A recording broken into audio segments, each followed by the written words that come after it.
Ada fenomena sekarang ini, orang itu mencari mudah, mencari gampangan, shortcut, instan. Atau dengan kata lain suka begini. Paling jauh-jauh ada orang meninggal tuh. Betul? Tahu-tahu di pakai bendera, ini kan? Itu salah satu mental itu, termasuk penguasa. Dikit-dikit utang, dikit-dikit utang, dikit-dikit utang. Itu mentality pengemis gitu, ya. Nah, ini terjadi. Contoh, Bung Sewu ya. Bukan berarti nggak semuanya. Orang pinter-pinter, seperti pinter, kemudian ingin belajar, otaknya nyari bantuan. Ini salah satu mentality. Ya, coba lihat Imam Syafi'i. Waktu ibunya ngirimkan anaknya belajar, apakah kemudian nyari beasiswa, nyari bantuan? Enggak. Dia berupaya terbaik kemampuan dia. Nanti Allah akan turunkan pertolongan. Itu mentality dasar. Nah, ingin saya sampaikan gini. Ada satu hal yang saya contoh, itu bukan dari jauh siapa-siapa. Orang punya anak 6. Kemudian suaminya tukang jahit biasa. Kerjanya pun biasa-biasa, hidupnya biasa. Tapi alhamdulillah, anaknya kemudian semuanya sekolah. Nomor 5 sama 6 sudah perguruan tinggi semuanya. 1, 2, 3, 4 masih sekelas SMA lah gitu ya. Ada satu hal yang bagus, yaitu apa? Orang ini, perempuan ini, itu bermental kaya. Tidak pernah merasa miskin. Selalu kaya. Contoh, dia di pasar, kemudian jualan kadang-kadang dapat, kadang-kadang enggak.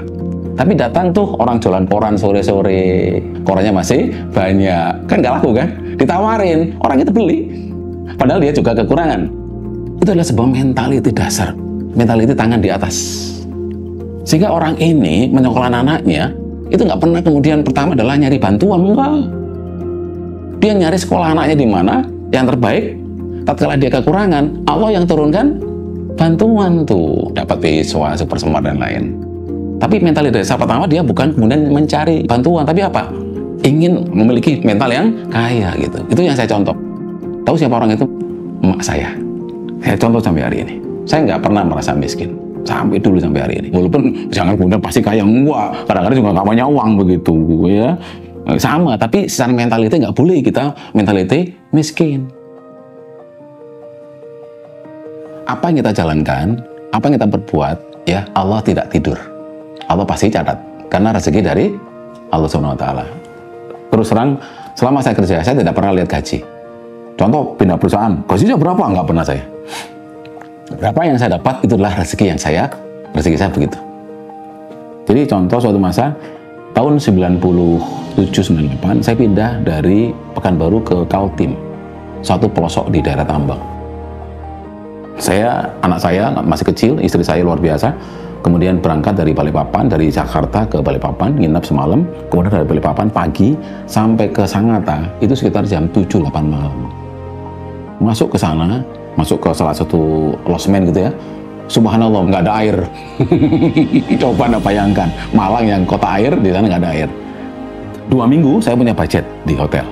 Setelah 2 minggu saya harus pindah ke kontrakan. Tahu nggak kontrakan? Seluruh kontrakan, jalan-jalan, nggak ada air. Sumurnya dalam coklat. Masya Allah, ya Allah, ya Rabbi, ya kan? Alhamdulillah saya punya istri yang sabar, ya. Maka saya katakan gini, Allah itu pasti Maha Adil. Kalau kita selama ini berbuat baik kepada Allah, Allah pasti tolong. Ya. Yang kedua, apalagi mereka bisa hidup, masa kita nggak bisa hidup? Ya, maka dengan kepasrahan yang totalitas, akhirnya hari terakhir saya pindah ke kontrakan itu dengan kondisi nggak ada air ya. Saya malam tidur, besok pagi air tinggal nyintung, real. Sampai Pak Jafar keluar dari kontrakan itu, dari Kaltim ke Jakarta, air nggak pernah surut. Apakah kita nggak yakin pertolongan Allah kira-kira? Coba. Kalau nggak pertolongan Allah, nggak bisa bertahan kita. Tapi Allah berikan pertolongan. Nah, kapan Allah kasih pertolongan? Kalau kita dekat dengan Allah. Dengan cara apa? Tunduk patuh kepada seluruh aturannya gitu. Dan ada kecintaan. Kalau pakai bahasa Ustadz harus ada apa? Harus ada idrok-silabilah. Harus ada hubungan kesadaran, hubungan kita dengan Allah Subhanahu wa Ta'ala. Kan tujuan kita utama adalah al-jannah, surga. Nah, itu harus apa? Harus kita selalu kaitkan. Kita nggak boleh seperti sekuler gitu. Saya ngomong Islam, Pak Jafar, jangan ngomong agama Pak, kita ngomong dunia Pak gitu. Berarti dunia sama agama Dibedain dong. Wah, berarti sekuler dong. Anda sholat untuk apa? Kalau Anda sholat hanya untuk terkenal, biar kelihatan alim, itu kan nilainya materi, dunia. Anda bekerja, wah ini kan dunia, enggak juga. Selama ada idrok silabila, akan bernilai ibadah, gitu harusnya. Gitu. Jadi tujuan kita memiliki apa? Yang kita jalankan ini memiliki sebuah tujuan yang tinggi, gitu. Sebagai titik yang harus kita raih. Jadi kita jalan nggak kemana-mana, fokus pada tujuan. Tujuannya bukan sepele, tapi apa? Cita-cita tertinggi. Masa kita kalah dengan Abu Ayyub Al-Ansori? Abu Ayyub orang Ansor, orang Medina. Ya, yang Rasulullah SAW waktu hijrah Medina, nginep di rumah beliau berapa bulan itu. Sekarang kita tanya, Abu Ayyub orang Medina, orang Ansor, di mana kuburannya kira-kira? Kuburnya adalah di mana kira-kira? Apakah dekat Medina? Kuburnya adalah di dekat benteng Konstantinopel. Ya, kenapa Abu Ayyub bisa seperti di sana? Karena Abu Ayyub memiliki pemikiran yang besar, pemikiran yang tinggi gitu. Ya, kenapa? Karena beliau mendengar kata Rasulullah SAW, benteng Konstantin akan ditaklukkan. Siapapun adalah orang yang terbaik yang menaklukkan. Maka Abu Ayyub nggak mau kalah tuh.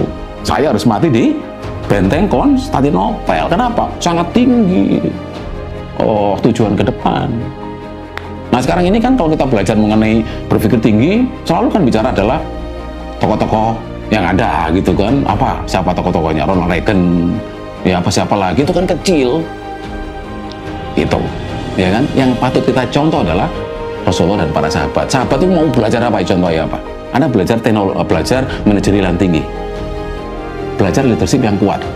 Anda lihat, tatkala di zaman khilafah Bani Umayyah, tatkala khalifahnya adalah Umar bin Abdul Aziz, beliau 2 tahun mampu menyelesaikan masalah negara daulah dalam waktu 2 tahun. Kira-kira bagaimana hebatnya dia? Hebat. Ketakwaan pasti, ulamanya pasti, leadership pasti, manajerial canggih. Begitu. Al-Fatih menaklukkan Konstantinopel. Gimana kira-kira kehebatannya dia? Kemampuan ini dan itu, leadershipnya canggih, strateginya canggih, manajerialnya cakep. Itu contoh yang kita contoh gitu. Ya. Kalau mau nyontoh jangan tanggung-tanggung deh. Ya, gitu ya. Oke ya. Jadi harus memiliki tujuan yang jelas ke sana.